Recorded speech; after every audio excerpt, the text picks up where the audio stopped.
Hello and welcome to the channel. Today is a marathon day of canning and I have more to do. And if you'd like to see what the next canning project is, stay tuned.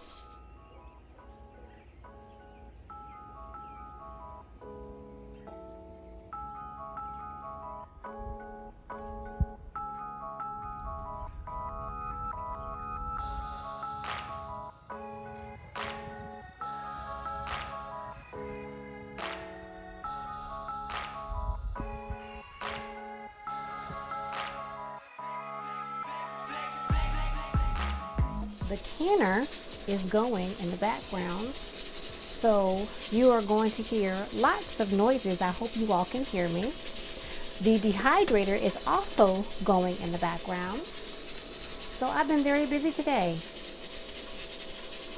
What I'm going to bring to you right now is I am going to attempt to make chicken soup. Now, once this soup has been processed, I will put noodles in it after I'm ready to eat it. That means opening up the can, warming it up, and ready to put it in a bowl. But for right now, this is just going to be chicken soup.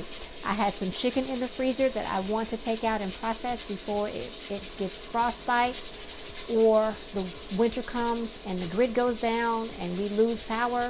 I don't want to lose food, so I am putting food on the shelf, and today I'm making chicken soup. So let's get started. I'm going to cube up this chicken and place it in the Instant Pot. Then I'm going to cook it for about 20 minutes before I can it up and get it in the canner. Now, wrong hand. Wrong hand. I'm right-handed, and I'm going to cut with my right hand. So let's try this again. I don't like touching meat as it is. I don't like the smell of raw meat, and I don't like it getting all over my surfaces. So I try to cover up as much as I can, and I'm going to be throwing out everything that it touched as far as my cover-up products. So let's just get this cubed up. Let me move this out of the way because this is not cooperating. I have a bag off camera. There we go. So I'm just going to get this, and I have my cutting board under here. I'm going to see if I can do this as effortlessly as possible. This is my first time using my cleaver. So excited about it. Never owned a cleaver before, and so I'm excited to have a new tool that I can use to make things easier for me in the kitchen. And it's doing a wonderful job. I'm going to cut off some of this fat. I don't want a lot of fat in the jar. Cut that off over there. I'm going to have to wipe the bottom of that Instant Pot because I think the meat touched it. I'm not a germaphobe, but in some ways I am. So, excuse the neurotic behavior. That's just how it is.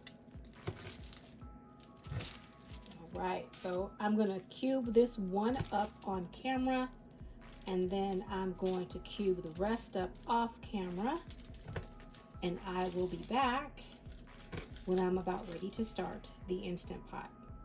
So here we are with my cubed chicken, and I'm going to season it once I get everything cubed up.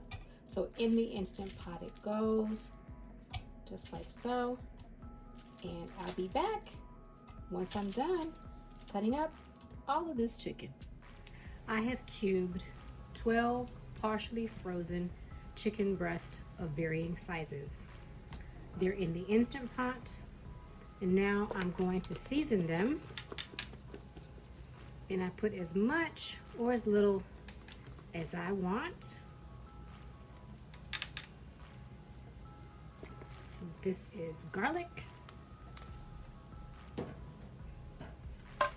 I'm going to put fresh cracked pepper, mustard seed, and cilantro seed.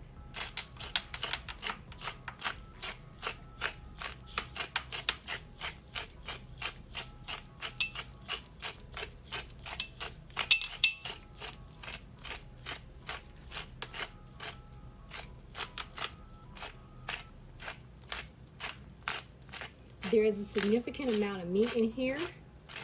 I want to make sure that it's nice and seasoned. I'm going to put in here 2 bay leaves.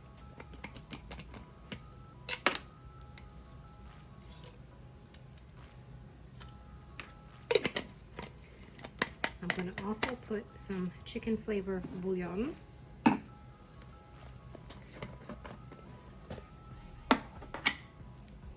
I'm going to use this stock in the canning process.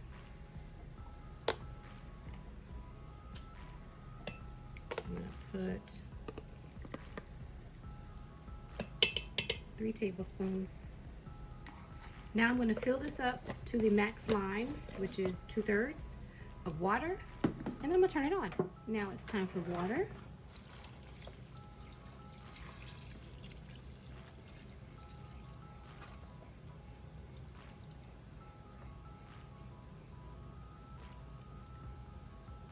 And that is to the max line. Now I'm going to close it up.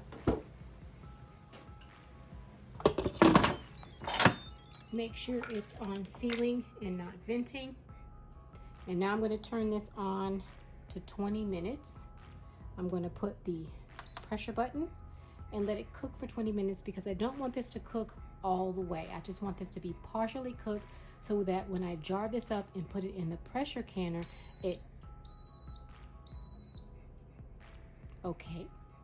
it's on. It's going to come up to pressure. When it comes up to pressure, it'll count down 20 minutes.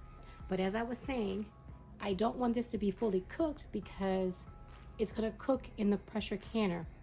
I want it to be partially cooked because I don't like the look of raw packed chicken. When chicken is raw packed, to me, it looks like a really bad science experiment gone wrong. The fat just kind of smears across your jars, and I just don't want it to look like that, but that's my own personal preference. So I'm going to wait for this to come up to pressure, and then once it's done, I'm going to jar it up and get it into the canner. The Instant Pot has just beeped and it's turned itself off. The 20 minutes has elapsed, and so now it's counting itself down to release pressure. I'm going to let it release on its own, and then I'll come back and begin to jar this up. Now that the Instant Pot has come down off of pressure, I'm going to open it up and start canning up this chicken. I'm going to use this chicken for 2 different purposes. So I am going to put meat in some, and in some I'm going to put meat and broth, if that makes sense. Some's going to get broth and some isn't going to get broth. So I'm going to just start canning this up.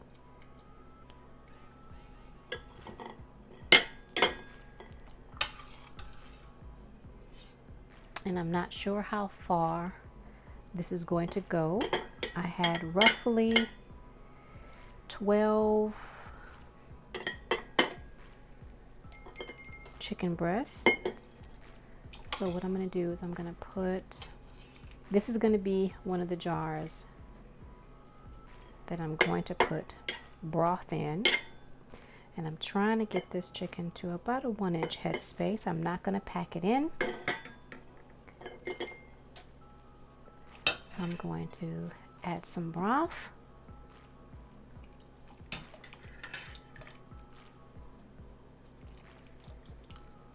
And the reason why I'm packing this with just broth is my mother likes the store-bought canned chicken.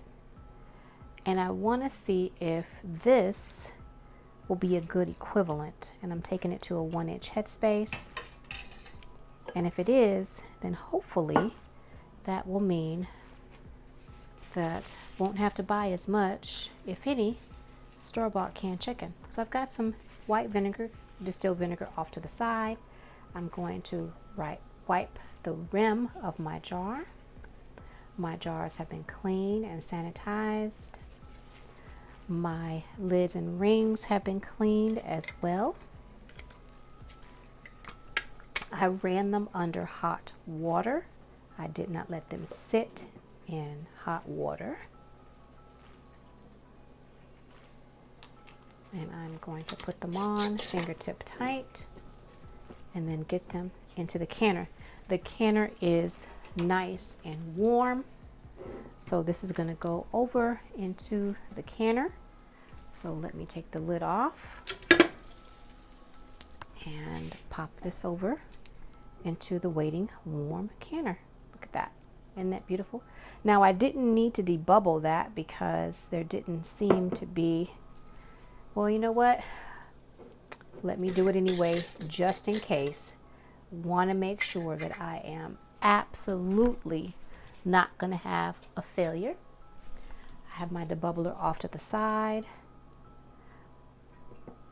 Doesn't hurt to be safe. There we are. Debubble. I'm going to take that vinegar one more time. Wipe the rim like so. And start over. Just like that.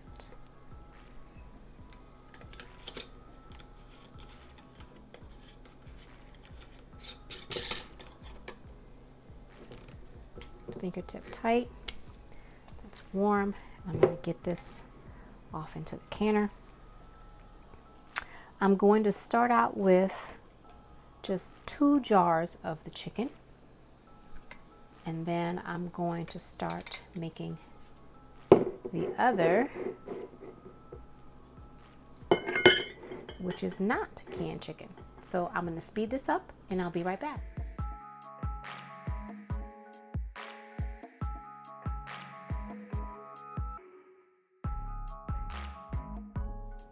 The next I'm going to make is chicken soup. So I am going to take the ladle out because I want to be able to get all of the chicken and vegetables in. And I'm going to put, oh, sorry about that. I hit the camera and take that bay leaf out. I'm going to put some chicken in the bottom.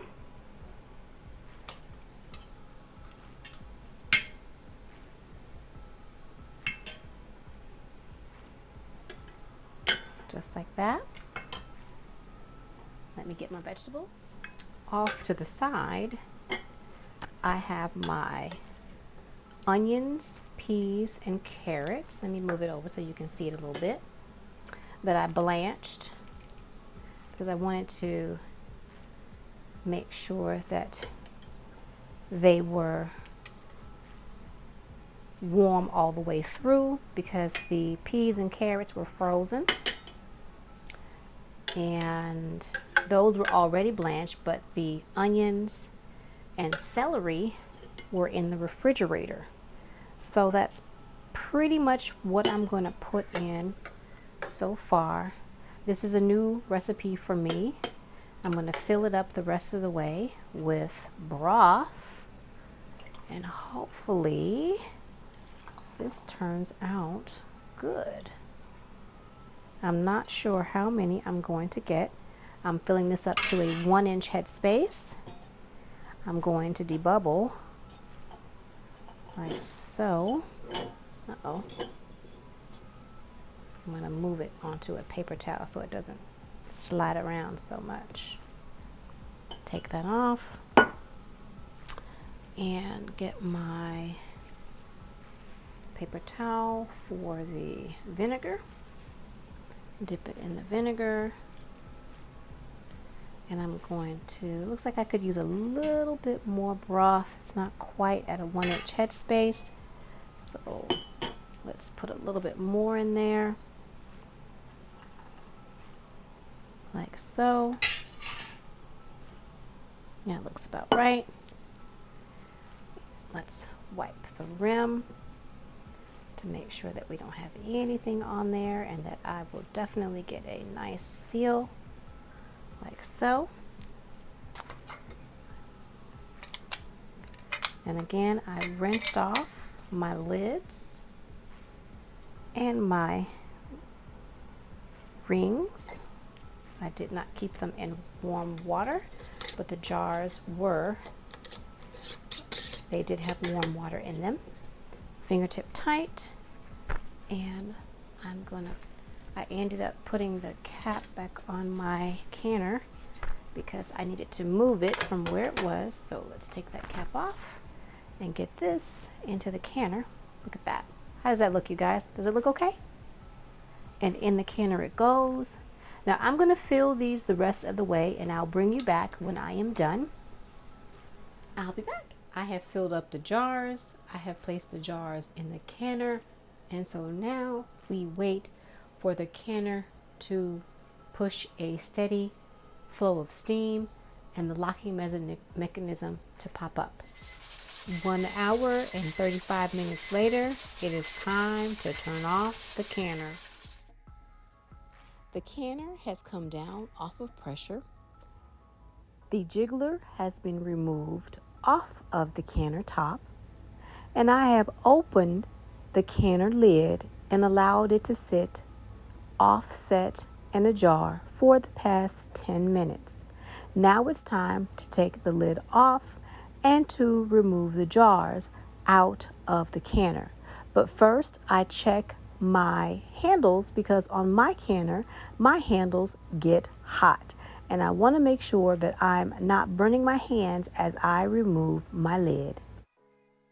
In some of my jars, I didn't have enough food in the bottom of my pot to fill it with either meat or vegetables, but that's okay. I can always fill my jars as I open them and prepare them for eating. Now, the vegetables in the jars have risen to the top, and that's okay. That's normal. You can give your jars a shake before you open them to eat them. Now it's time to get my jars out of the canner and onto a padded surface on the counter in order for them to cool off. I found that my 26-ounce square jars are not easy to lift up out of the canner with my jar lifter.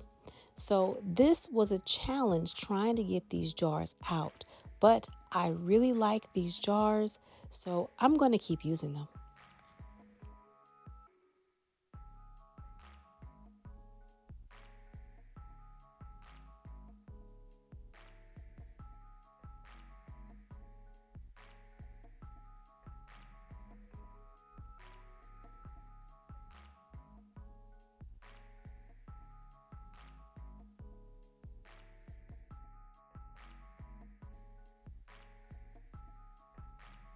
I'm going to enjoy eating this chicken soup. If it tastes anything like the other soups I've been making, it's going to be great. All I'm going to do is make some noodles and chicken noodle soup. I have. Trying to pick up these jars is nerve-wracking.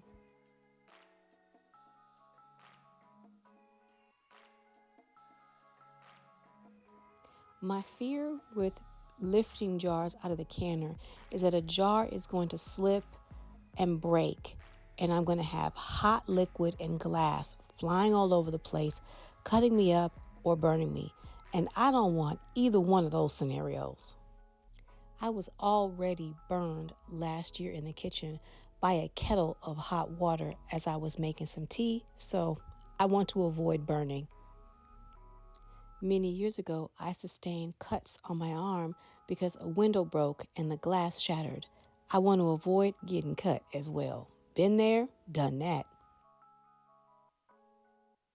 Now it's time to get the jars off the bottom of the canner. If you can see it on this rack, there was some siphoning. There is a round circular section that you can see.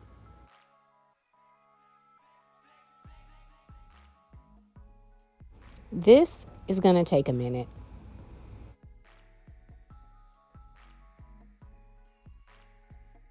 Chicken soup without the noodles.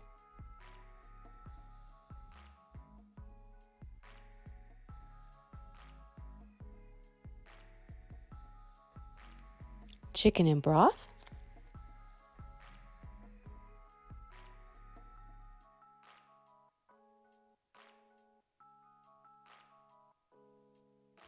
Last but not least, barbecue chicken.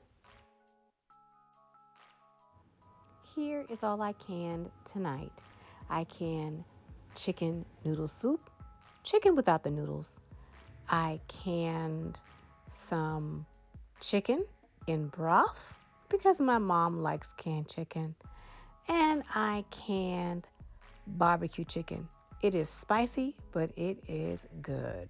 So I think that will be on the menu again to make. Now, it's looking like many of the jars have already begun to seal. They are very hot, they are bubbling, and I feel very accomplished tonight. So I want to thank you all for staying with me this evening and watching me do all this canning. I greatly appreciate you watching, commenting, subscribing, or just coming back if you're not subscribed. Consider subscribing if you're not. Thank you for watching, and I hope to see you again either in the kitchen or in the garden real soon. Bye for now.